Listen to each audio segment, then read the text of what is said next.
Global Broadcasting Networks presents Military Mom Talk Radio.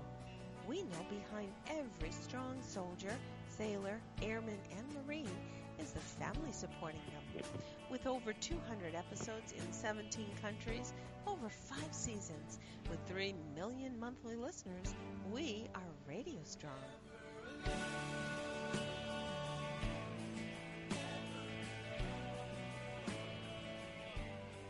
We're here to share resources and experts on topics important to you, the military family. Join us. We've got another great episode starting right now. Here are your hosts, Sandra Beck and Robin Boyd. Hey, military moms, this is Sandra Beck. I'm here with Robin Boyd, and we've got a great show today. We are going to visit with Carry the Challenge with Rick Collins, and he has got a great organization that is doing some really wonderful work, Rob, and especially with respect to the high rate of suicides that we're seeing. We know that it's a problem. We know that it exists. We're aware of it. We're trying to attack it, head on and to really get to our servicemen and women before they make, one of these critical life-changing choices. I'd like to bring on Rick and introduce him to you because this is a tough topic, but we really need to talk about it. Rick, welcome to the show. Hey, thank you very much. So tell me about your mission. Tell me about what carrythechallenge.org does. Well, the organization is Veterans 360, and we recently kind of did some rebranding to Carry the Challenge because it really is a challenge for everybody to get involved so we can engage these young vets, predominantly high school educated, short-term military service, propensity for, an infantry type, combat type role, who are struggling, and they're struggling with just about every facet of transition and also obviously post-traumatic stress and TBI. And this is our niche, this is our focus group, and that's who we've been focusing on for 6 years. So what are some of the things that you do when you say focus on? What are some of the type of services you provide? Well, I don't want to be flippant, but we do everything. We do what it takes. We do not hold to the fact that PTS is the cause and the effect of every ill that these young veterans struggle with. We will help them with everything from career guidance to employment guidance, education, advocacy work, disability, legal issues, financial, everything. And then obviously if PCS or TBI is an issue there, we engage the appropriate people to help them on that as well. I find it interesting when a company rebrands or has a different facet. Where did Carry the Challenge sort of come from, and how do you feel that helped reach your audience in a better way? Because certainly Veteran 360 certainly says that you're encompassing, all facets of a circle, go around, come around. But where is Carry the Challenge making your mission hit the point even more? That's a great question. I couldn't set it up better if I tried. Really, because a lot of what our young veterans deal with is media or society-driven stigma, and our young vets are hit from every angle with predominantly negative undertones. Whether it's, suicide, 22 veterans a day, all the way through to people dying at the VA, et cetera, et cetera, et cetera. So one of the things we made a conscious decision to do is that we wanted to really move forward with a positive first step. And the other thing that we wanted to achieve is we want to bring in the community again, like it was in 2004, 2006, 7, 8, where the community was really involved with these young veterans because, wars were in full swing. There was, packages going out by the hundreds of thousands, community events, dinners, hosting, everything that was very valuable to these young vets. And quite simply, society has kind of moved on. And it's now more than ever that they need that type of positive community-type support. And one of the things that we did, we talked about, okay, well, how do you eliminate stigma without increasing it? So we, excuse me, we kind of adopted the challenge coin approach, which is a very predominant issue in the military world, but I'd like to see it more of a kind of a fun aspect in the civilian world, where we can use the coin as a connector, if you will, between our veterans and between our communities. And that could be coins for corporations who can build, a community process around the coin within a corporate environment, all the way through to, church groups or individual units. But, people to kind of get back to the basics, where one positive thing is often all it takes to change the narrative that these young vets are on. And we don't want to define that, but we just want to ensure that it's positive. And I think most people in our world, 45,000 nonprofits, I think most of them will say that one of the biggest challenges is to fill their rooms and fill their retreats and fill their camps and fill their classrooms. And I think, and maybe I'm not right, but it's just my opinion, but I think a lot of it is to do with this stigma that these young vets have when they put their hands up and say, I need a and it's not unreasonable for them to say, I need a bit of help on whatever that might be. But I think they're just very reluctant to do so, and we need to change that dynamic. And if that dynamic is changed with a simple handshake, then maybe we've got a chance. But if we don't engage them, we know the results. We know the negative statistics. They're all on the rise. And I, quite frankly, I refuse to be pulled into this emotional manipulation where we hit the world with look how bad it is versus look how good it can be. And I'm committed to that, and that's what we're going to do. And we've just started our Carry the Challenge 1 program, and it's amazing. In 2 weeks, we're having great conversations with a lot of people who just want to take these coins, share them with veterans, and the veterans then know where to go if they need a little help. And we're not judging them. We're not interrogating them. We're not making them feel bad because they say, "Hey, I could do with a little help." Well, and Rick, our producer today, Ben, is a Marine. And Ben, I'd love to have you weigh in since you're like right front and center. You served in Afghanistan. Did you serve in Iraq as well? I was in Iraq, not Afghanistan. Oh, you were in. I'm sorry, my mistake. So you were in Iraq. What do you think about these challenge coins? Are you familiar with them? Yes. When I was in the Marines, the idea of a challenge coin was pretty big, but I like the idea of it, having something you can show people. And, Well, Ben, Marines and soldiers, there's two things they don't throw away. They don't throw away pens, and they don't throw away challenge coins.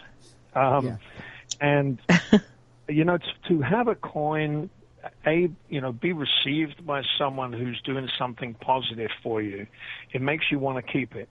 And our coins will have our contact information. And all we ask is the people who share the coin to say to somebody like Ben, hey, whatever the positive act is, but if you're struggling with your transition, give these guys a shout. And that's it. And they'll keep it. Now, are they struggling today? Are they going to struggle next week? Or are they going to struggle next year? But having somebody that they can go to, like us, who understands where they've been, understands their language, that they can talk to us, I think is critical. And I got a call. If you don't mind me sharing, I will, but I don't know if that's okay. Go ahead. Please. Well, I got a call. from a young man who's he's a Marine. He's actually at Fort Sill, Oklahoma. He's an artillery instructor. And he called me that his friend, one of his friends, a fellow Marine who's also an artillery instructor, he left the Marine Corps 3 years ago, posted on Facebook that he's done with this SH and that, he might as well just check out. And over the weekend, they put a fire team together, and they called and they spoke to him, and they went and visited, and I hate to use the term, but they talked him off the ledge. And I talked to him for a while this morning, and he said, "Well, can you help my friend?" I said, "We can, but I'm not pushing him through walls. I'm not pushing him through doors. He has to call me." And within an hour, this young man called me, and we had a great chat. And we're now going to put our resources to bear for this young Marine who struggled for the last 3 years, and we now have a chance to help him versus him going it alone, not reaching out, trying to struggle through on his own. And we have to provide all kinds of things for this young man, plus we have to provide it to his spouse. The wives are not educated on what's going on when a husband is 100% disabled for post-traumatic stress. We need to educate the spouses so they know what to do, and they know how to help. So it definitely is. I just wanted to say, Rick, we've got a break coming up, and you're so right. It's a matter of educating and reaching out to the support of everybody who's in that radius of every individual, the military individual. On the other side of the break, we're going to have lots more with Rick Collins. We want to invite you to visit the website carrythechallenge.org, and Veterans 360 information is there. On the other side of the break, we've got lots more with Rick Collins, and it's delightful to talk to you, Rick, and we'll have a lot more information on the other side. I hope to talk about some of the people that help make Carry the Challenge a viable and very helpful resource for all of our military folks. We're here on Military Mom Talk Radio. Be back in a moment. Lots more ahead. Stay with us on Military Mom Talk Radio.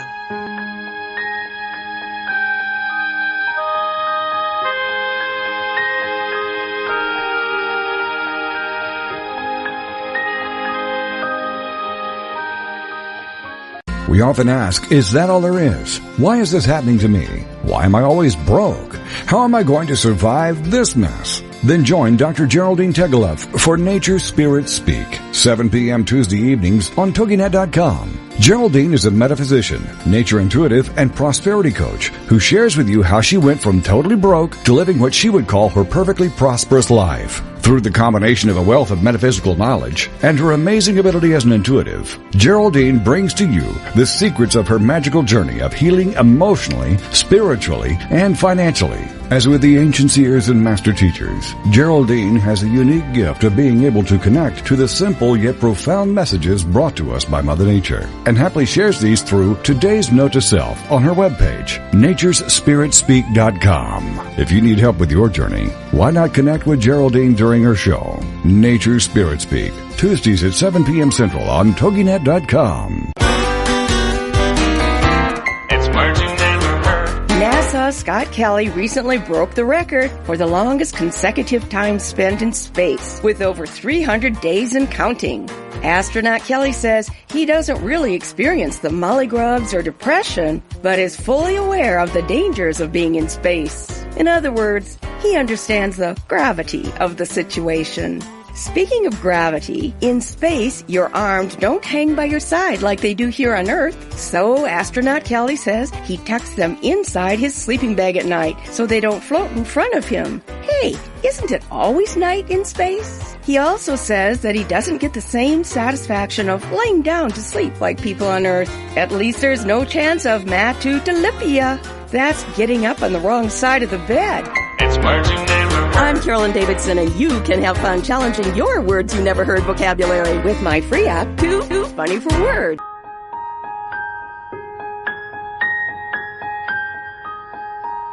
We're back with more great conversation on Military Mom Talk Radio.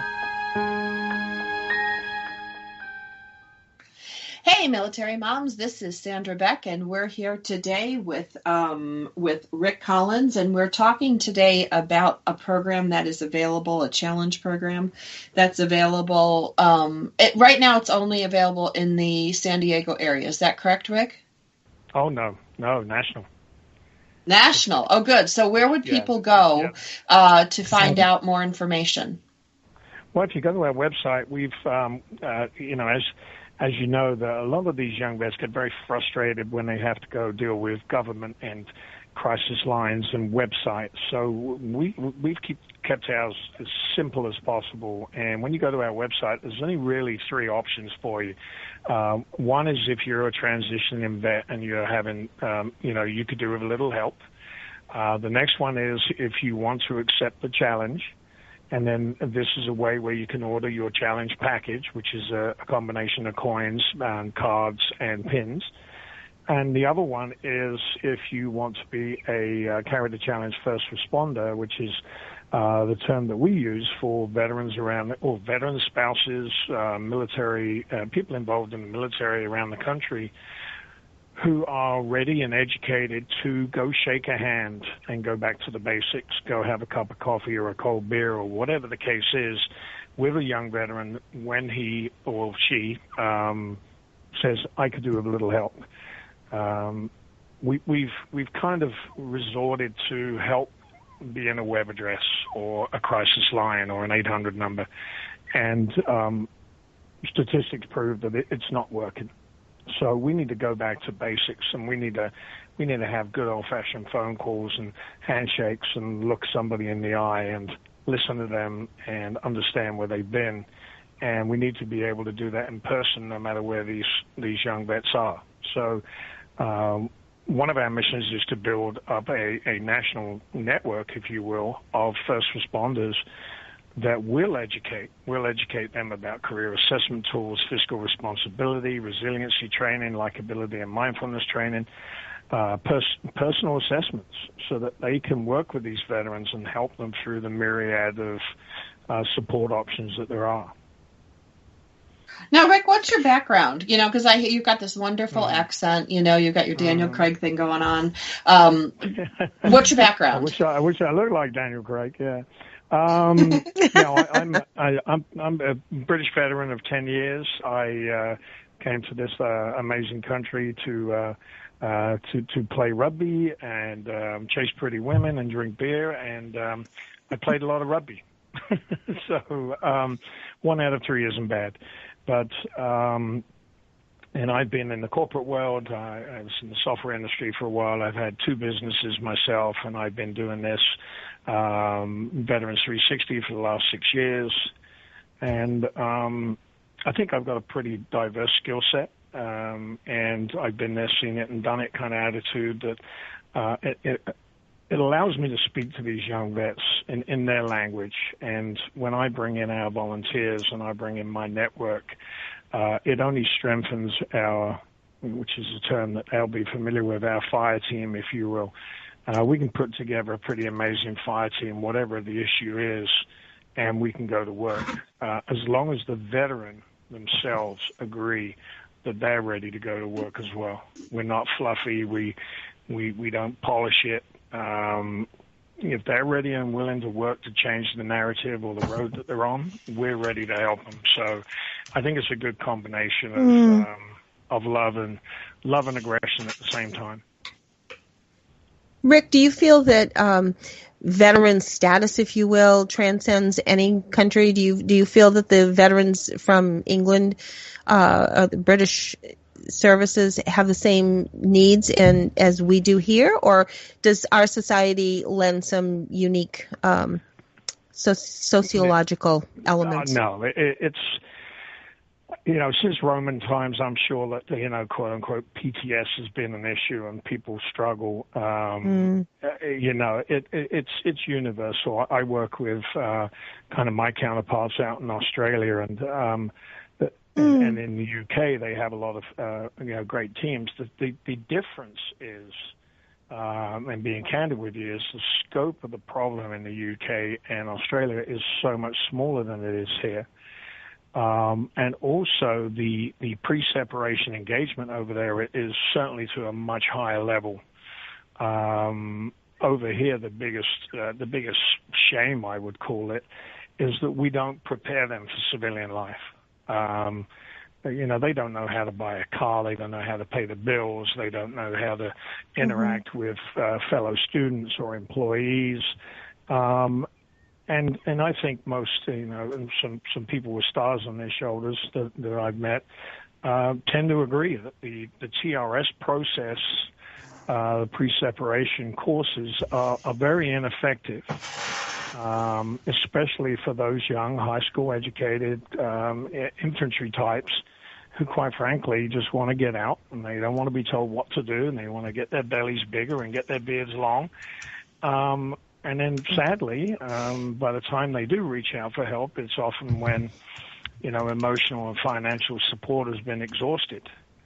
And parents and wives and friends often reach the end of the road, around the same time as the veterans. So it's a perfect storm. I once said to a congressman, if I just make this point, sure. If we mapped it out, if we said, I want that individual to get to a point in their life where they take their own life, we pretty much deliver. We deliver a perfect storm. We take them away from everything they've known, many of them since high school. We take away the stability. We take away the income. We take away their friends. We take away their mission. We take away their reason for what they do. And we send them out into a completely alien world where people don't understand them, where they struggle to get jobs, where they've, where if they're having issues with, with PTS or TBI. And, we could not deliver a more perfect storm if we tried. I mean, that's the biggest distress in this whole thing. And you have an ineffective VA system for these young vets. And we have 45,000, veteran-centric nonprofits, and they see the same news of the Wounded Warrior Project, and you know, why would they reach out if everything they hear and see is negative? And we need to change that, and it can be done, and it doesn't cost much to buy somebody a cup of coffee and shake a hand. It is so slow to come. I mean, my husband's from the Vietnam era, and things have been very, very slow as far as acceptance even today. He still has difficulties. And we were hoping that each next generation would have it a little bit easier than the last one. But I think it is a start. And especially an organization like yours, Rick, I can see that support becoming more one-on-one, like you say, the benefits of that. Because it's true. I think sometimes you can read this online or read that online, and does that really apply to me? Does that, I don't know, that's not really me. Whereas a one-on-one person, sometimes those conversations are just so important and so cherished. One of the things that I was kind of wondering, we were sort of talking about that veterans, the people around them. Would a spouse of a military person be able to go on to carry the challenge and be able to get support where it says Veterans 360, need help with your transition? Would that possibly be where a spouse or a mother could go? If Absolutely. They needed help in helping absolutely. Their soldier or sailor or Marine? Well, the myth that's out there is that there's not support for folks. There is plenty of support, but we are focused. If you look at the support options, they are focused on maybe steps 3 through 10. We're not focused. We don't spend enough time focusing on step 1, which is just getting them to say, hey, I could do with a little help. So we don't interrogate them. We don't interrogate. We don't judge. We just want to ask them a simple question. Are you struggling with your transition? Can we help with your transition? Why ask somebody, are you struggling with post-traumatic stress? Are you struggling with anger issues? Are you struggling with drinking? Are you struggling to find a job? It's just a connotation, and as you know, when you talk to these young vets, challenge them. That's a great word, challenge. Challenge them to say, I could do with a little help. And then once they say they can do with a little help, then all these organizations, and there's a lot of great ones around the country that we'll put them in touch with, they do what they do. And it doesn't have to be doom and gloom. But eventually we know it will end up doom and gloom if we don't engage them proactively and engage them now. And then who better than the spouses? Who better than the mothers? Who better than the wives and the sisters and the brothers to say, hey, can I get my son, my brother, my niece, my nephew to give you a call? And we go, absolutely. And it's better to do And there again, that just helps that contact come round and back to giving the support that they need. We've got another break coming up, Rick, and on the other side of the break, I hope that we can get into talking about these volunteers that you're building this network of wonderful people and what kind of resources either you help them prepare with or the kinds of things that you know their experience can be helping the people that do contact you.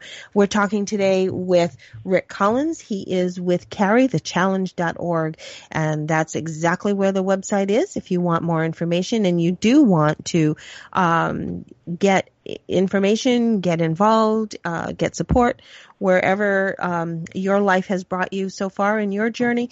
Visit carrythechallenge.org. We'll be right back with Rick Collins on the other side of the break. This is MilitaryMomTalkRadio.com, and we hope that you will stay comfortable and stay tuned. We'll be right back. We've got lots more ahead. Stay with us on Military Mom Talk Radio.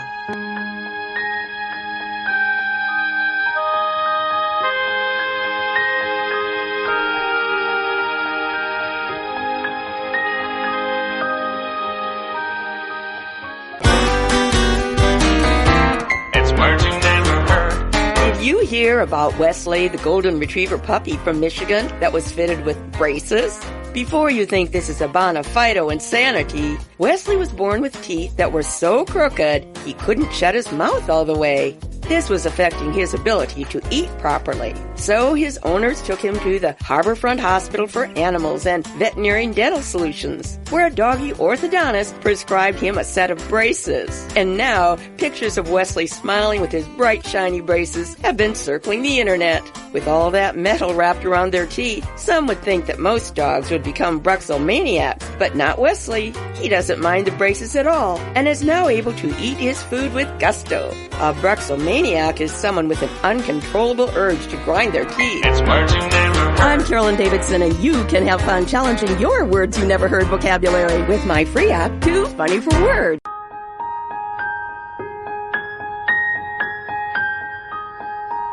We're back with more great conversation on Military Mom Talk Radio.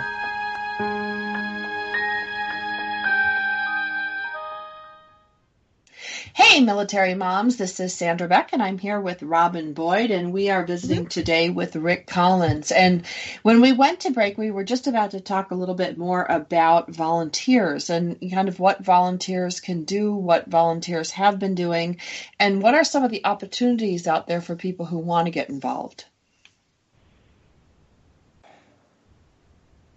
Rick, are you there? Yep. Oh, I'm sorry. This is for you. you were way. We were chatting in the commercial break, but now we want to expand on it now in the show. Well, one of the things that I found over the years is that the vast majority of these young vets, when you say, "What do you want to do?" and their eyes glaze over. Now, I don't know. what do you want to do for a career? Well, I don't know. You want to go to school? Yeah, I guess. What do you want to learn? I don't know.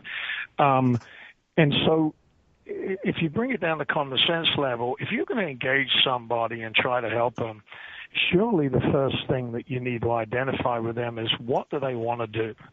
Assuming no restrictions in finances or time, what do they want to do? And if they can't answer that question, then you're really going to struggle to kind of give them the direction that they need.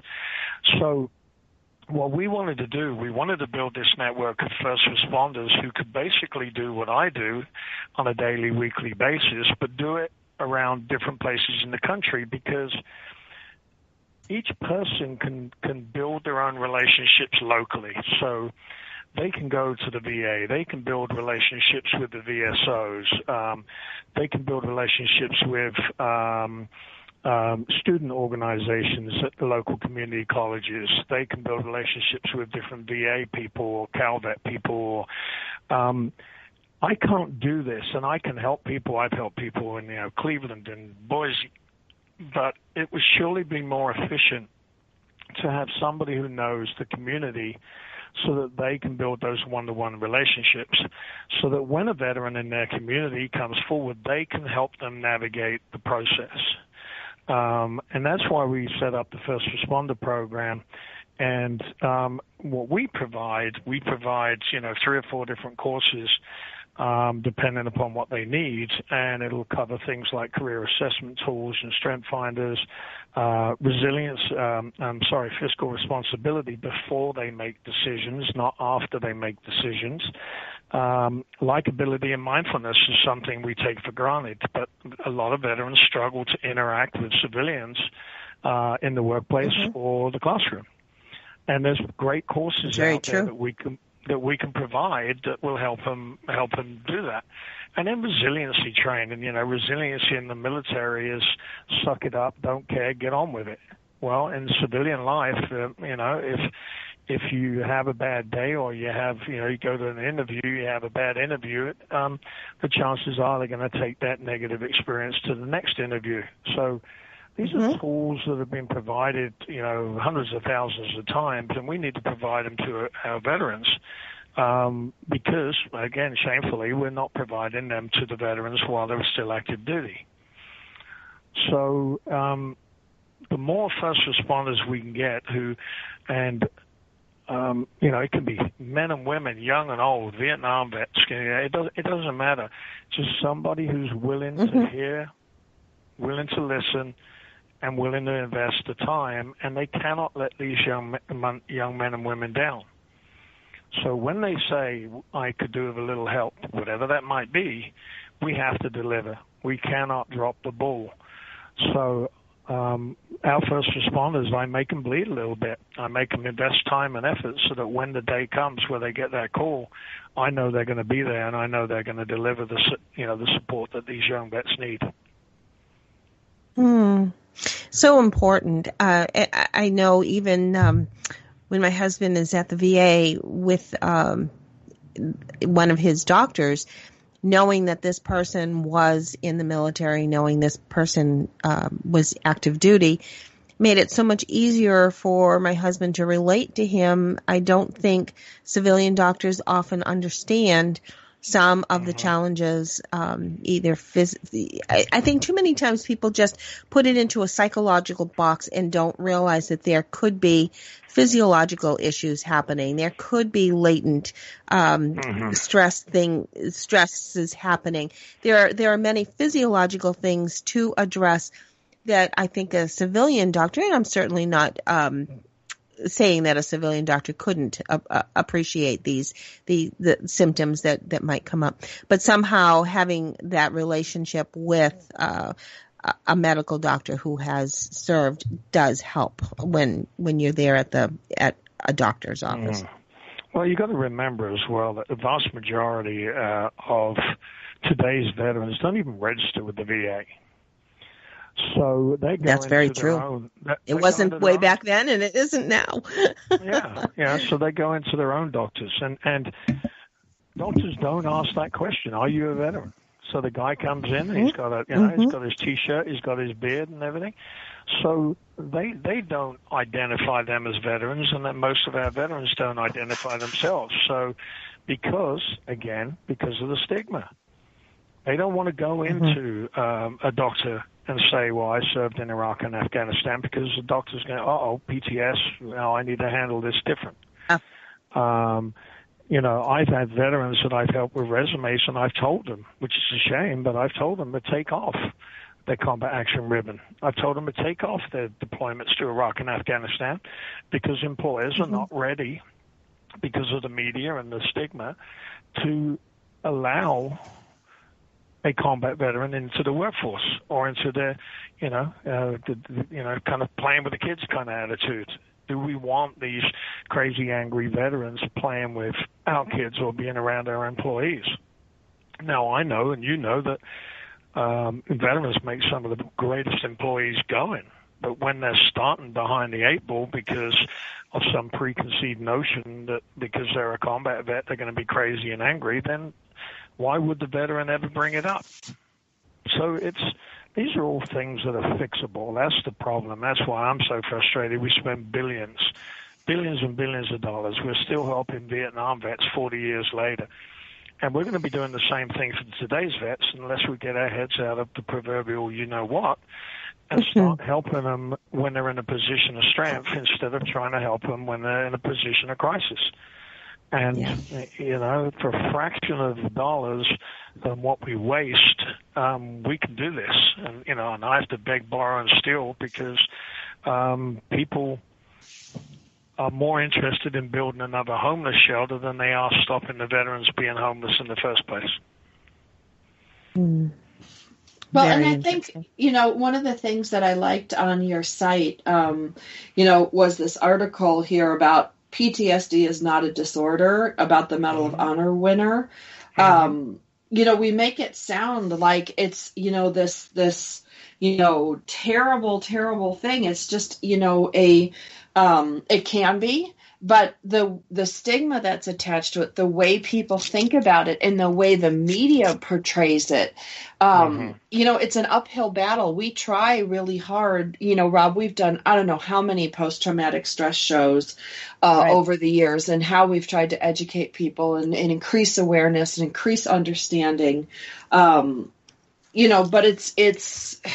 it's an uphill battle, especially with movies and media, and particularly the news. I have a big problem with the way the news media portrays somebody in the media. Like when there's a shooting somewhere, and yes, some of them are easily tracked back, but not everything is. And the minute they say that, a guy shot somebody at a gas station, he was a veteran, it's like the immediate leap to, oh my gosh, it's combat stress, it's post-traumatic stress, it's all these things, and it may or may not be, but that's what we're fed. Well, I spend a lot of time and a lot of effort explaining to civilians, and that's part of the Carry the Challenge coin program is we're going to educate people. We're trying to do deals with large organizations to get our coins out there with cards on them that explains PTS. Why treat a veteran any different than we would a fireman or a victim of domestic violence? That's the shame of it all, is that if you don't respond to trauma, you probably are psychotic and you probably do need serious help. But responding to a traumatic situation is something that just about everybody we know will go through at some time in their lives. But we don't stigmatize police and fire. We don't say to a victim of domestic violence, you're a crazy, angry woman because you were beaten for 3 years. But when it comes to a veteran who served, multiple combat tours, we treat them like they're mental health cases. And we don't want them around the kids, and we certainly don't want them working with our employees. And so all this fluffy stuff out there that's put forward by the media and some different organizations, they're talking about hiring veterans, but they're talking about hiring veterans who maybe don't carry that kind of stigma or carry that kind of baggage. Maybe they're pilots or engineers or officer corps, but the veterans who need the most support are our young, high school educated, They volunteered, and people forget they volunteered back in 03 and 04 when we took out anybody with a heartbeat. We needed a lot of people. And just like Roman days, now we're telling them to turn their spears and shields in, and we don't need them anymore, and we're setting them loose on the civilian world, and we're not giving them the support to succeed. And we told them we would, and that's the worst part. We told them we would help them. We told them we would support them, and we don't. And it's up to us. It's up to community. It's up to individuals to shake a hand and at least give them some sort of positive interaction so we can get to work and help them. Well, and I just want to jump in before Rob, let me say something really quick. Everybody experiences trauma in their lifetime at some point or another. It could be a car accident. It could be bullying at school. I see these things, and you're right. We stigmatize the soldiers, but yet car accidents, plane crashes, bullying, domestic violence, you name it. Life is full of trauma, and we don't deal with it. There are problems. So, I just wanted to commend you with that. And Rob, sorry, I didn't mean to cut you off, but I will take us to commercial break. Or no, we're done at the end of the show, aren't we? Yeah, we're at the end. I know. It's so fast. What I was going to say is, if anything, recently when Steve brings his card to Home Depot or Lowe's, every time he uses his military card, the cashier says, "Thank you for your service." And it's all well and good for the veteran to be hearing that, but that is an education and a process that these two companies are at least training their employees to have this appreciation. And if that's only the beginning, then at least that is a beginning. And Home Depot is one of the greatest examples of how it should work. They put their money, they put their time, they put their effort, they educate their employees. They're poster childs on how it should work. And, I've seen them do what they do, and they're amazing. Absolutely amazing. So thank you to those companies for at least bringing that awareness and that appreciation to their employees, which we hope will foster some wonderful seeds throughout their community. We're going to be back. We do have one more segment with Rick Collins, so stay tuned. We'll be right back on Military Mom Talk Radio. We've got lots more. Stay with us on Military Mom Talk Radio.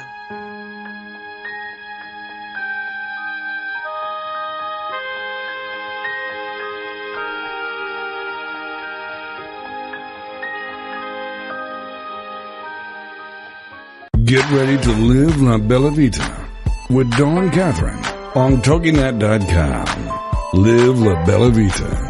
If you're wanting to know all the beauty tricks of the trade and the latest fashion trends before everyone else, this is your show. If you admire celebrities' beauty and their fashion sense, this is your show. Do you love wine and want to know more about the process it takes to make wine from the vine to the bottle? This is your show. Live La Bella Vita.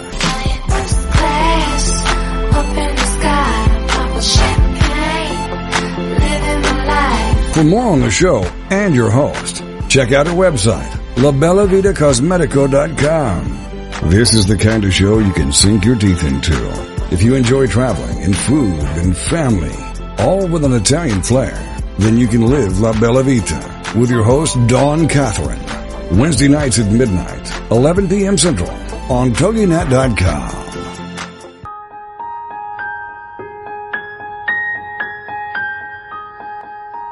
We're back with more great conversation on Military Mom Talk Radio. Hey, military moms. We are visiting today with Rick Collins and Robin Boyd. This is Sandra Beck of Military Mom Talk Radio. I just wanted to read a quick list here that I was putting together during the break of some traumatic events that can lead to PTSD, which is why we really need to rethink how we stigmatize our soldiers with post-traumatic stress. We've got shootings, we've got muggings, we've got burglary, we have sexual and physical abuse, we've got natural disasters such as hurricanes, floods, fires, or earthquakes. You can be in or witness a serious car accident. You can have the unexpected death of someone close. You can have a serious injury, a dog attack, major surgery like heart surgery, or experience a life-threatening illness of you or a family member. Then, of course, as Rick talked about, domestic or family violence, dating violence, and then, of course, there's war and political violence. Like, we've had these things. So trauma is nothing new for us, and post-traumatic stress is nothing new for us. Rob, we talked about the history of it a while back with, what do they call it? Combat fatigue, battle fatigue. It's been called a whole bunch of things. Yeah, over the years. So this is nothing new. And as Rick says, it goes back to, kind of Greco-Roman times and putting down our shields. So we really need to be advocates for our service members when people bring up post-traumatic stress to say, you know what, everybody faces it. It's a natural consequence of any type of trauma, because we do need to dispel these myths, and we do need to make it possible, whether it's a person who witnessed a bad car accident, a domestic violence victim, or somebody who has experienced the trauma of war, to be able to come forward and get what they need, because doesn't that make it better for everyone? Absolutely. Absolutely. Yep. And I think so many times identifying the potential of this need, especially in children, because children don't always process things. There may be difficulty. Maybe the family soldier is away, or the military person, I should say, is away for a long period of time, or maybe they're going to be in the hospital for a little while, and having the support for the children, because they may not process it quite the same way as we as adults do, and getting the support to be able to help the family, the whole family, not the spouse, not just the spouse, but those children who may need to see that person in a different way. Maybe there's going to be medical apparatus, or maybe there is the loss, and having that support is so important for the children as well. Yep, it's what I call an equal opportunity destroyer. It will definitely roll down to the kids. Yeah, it sure does. Sure does.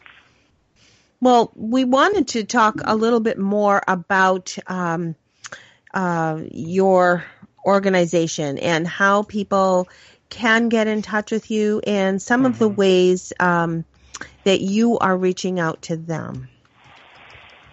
Well, I think the big thing we've got going on, and to carry the first responder program, that's ongoing. That'll go as long as we're around, because we'll never ever be in a situation where we can't have enough people. What I'd love to have your listeners do is accept the challenge. Go to our website and accept the challenge. And the challenge is actually very simple. We're not defining the challenge. We don't care if it's a cup of coffee or a cold beer, or you take them on a sailing trip around the world. It doesn't matter. It's just got to be positive. And if you accept the challenge, we'll send you a challenge package, which is a combination of challenge coins, and you'll keep one yourself and you'll give one to the veteran, because if we hypothetically, if we get 100,000 Carry the Challenge coins out there, and they go to 100,000 veterans, that's 100,000 people that we're not reaching. And if a percentage of those folks turn around and remember that coin when they have a struggle or they have a challenge, and they reach out to us, again, we're at step one. And so if anybody accepts the challenge, and I have people say, well, how do you find the veterans? Well, go find them. You see them, you meet them. Ask people, are you a veteran? Yeah, okay, great. Hey, I'm going to this sporting event, or can I buy a cup of coffee? We don't have to define it, because we get caught up defining too many things. Like if they're a combat vet, we define them as a mental health case. We just need to ask them what are they struggling with. And if it's transition and PTS related, then we're ready to help, and we'll connect them to the people that can help. And so If we can get 100,000 coins out there, that's a large percentage of veterans who are out there, going it alone that we'll be able to engage and help. And the first responders will, people are willing to put the time and effort in to get certified and trained. We'd love to have them. That's fabulous. And if our first responders, we have people interested in that, they can go to the website and click on this third area. What happens when they fill out their name in this on this form that's on the website? Well, we send them a survey. We want to get a feel for what their background is and how they've been impacted, and whether PTS has been an issue in their life, or transition issues. And then we run them through a few courses that are online. It's not a huge commitment in time. A few hours. And then it's classic military where we want them to hurry up and wait. And but in the meantime, while they're waiting for that call from a veteran in their community, they can go out into the community. They can go put flyers up in the bars. They can go to the legions. They can go to the gyms. They can go find the veterans in their community and offer help, because now they're educated on how to do it. And I think that's great to know, because so many times I think you want to volunteer, but you're not sure what you're getting into, and being able to have that information, knowing that there's a little orientation involved and there's a little preparation involved, that makes it a lot easier for those first responders to be able to step forward. And sometimes maybe the first responder is someone who's already been helped, or maybe never was helped and wished they had that service. So that's wonderful, Rick. And I want to make sure everybody knows this is at carrythechallenge.com, CARRY, carrythechallenge.org. I'm so sorry. Yep. Yeah, I mean, a lot of the first responders are people who've had their own struggles. Exactly. They've struggled with transition. They've struggled with post-traumatic stress, or maybe they've struggled with anger or substance abuse. But, people that find a way to overcome it. And some of the best first responders that we have are veterans that we've helped, because some of the best form of therapy in general is helping others. And veterans respond to that. I've seen veterans who, are more concerned about friends and peers and their brothers than they are about themselves. And so it's a great way to engage them. Well, I know my father was a Marine in World War II. Didn't talk to my mother or myself very much about it. I knew there was a book somewhere in the bookshelf, and it had something in it having to do with the service. But now, my husband is the one who was able to talk to him. We couldn't. We didn't have that common bond. We didn't have that point of reference to be able to give him, my dad, what he needed probably.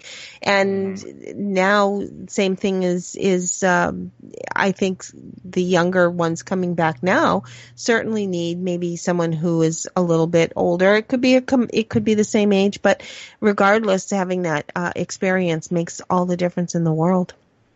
Well, I've changed my opinion over time, because I was thinking, who better to help them than a fellow veteran or fellow combat veteran? Yeah. But you know what? That's Sure. not the case. There's no reason why a mother or a lady can't help. If they understand. Oh, sure. The basics, and they listen, and they don't judge, and they show empathy, and then they use our system. Anybody can help these vets. They come from diverse backgrounds. Vets just want to be respected. They don't want to be judged. Absolutely. They don't want to be stigmatized. And so our first responders, give them a firm handshake, look them in the eyes, treat them with respect, and ask them what's going on and what can we help with. It doesn't need to be any more complicated than that. We don't need to judge them. We don't need to interrogate them. We don't need to, need to make them feel like hell because they're struggling. And as long as we keep doing that, we're going to be, putting these young men and women in our homeless shelters for the next 40 years. And I think knowing it's out of the system, it helps an awful lot too. There are a lot of times that I don't think my husband wanted to go and talk to somebody, say at the VA, because he felt that's going to be on my permanent record. I don't really want to get into talking to a therapist. I want to just talk to someone who's been there, done that. Yeah. And as you bring up PTS in this world, and all of a sudden, they're flagging you, they're taking away your weapons. Yeah. But we don't take a policeman's weapon away, and just about every policeman I know struggles with PTS. Absolutely. A fireman. Why would a fireman who's pulled a dying kid out of a building? Why would that person not have PTS? So. As long as we keep treating these young vets like, their basket cases and mental health, and, it's just, it's not right, and it's not fair because we forget. They volunteered, they did what we asked them to, and now we're just kind of throwing them away. And that's shameful. And community and this country should get very upset about these 35% of the 1% in this country who are getting tossed to the side. Yeah, absolutely. Rick, this whole mission has been an extremely heartfelt mission for you, and I can only imagine that all of the people who you have touched, who you have given support to, either directly or indirectly because of your mission, I'm sure has no way to totally express their gratitude. So hopefully our thanks to you is on behalf of all of those who you've helped. It's my privilege. I mean, it's like serving again. I view it as something that's got to be done, and whether I save one life or 100, it's worth it. And if we don't engage them, we can't educate them, and if we don't educate them, we can't help them. So we got to go back to step one. There is no step two without a good step one. So. Without a good step one. Yeah.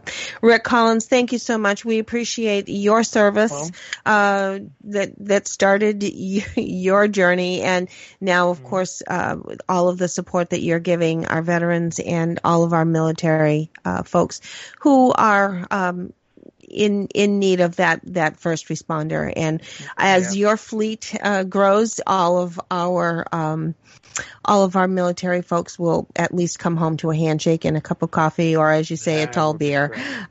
We appreciate it, Rick Collins. We want to make sure everyone has your website. It is carrythechallenge.org. We do hope everyone visits you very soon. Thanks to Rick Collins. For Sandra Beck, this is Robin Boyd. Have a great afternoon, everyone. Spending time with us today on Military Mom Talk Radio. We've got more than 200 episodes available to you anytime on iTunes or at our website, militarymomtalkradio.com. Find us on Facebook or Twitter. We look forward to another great conversation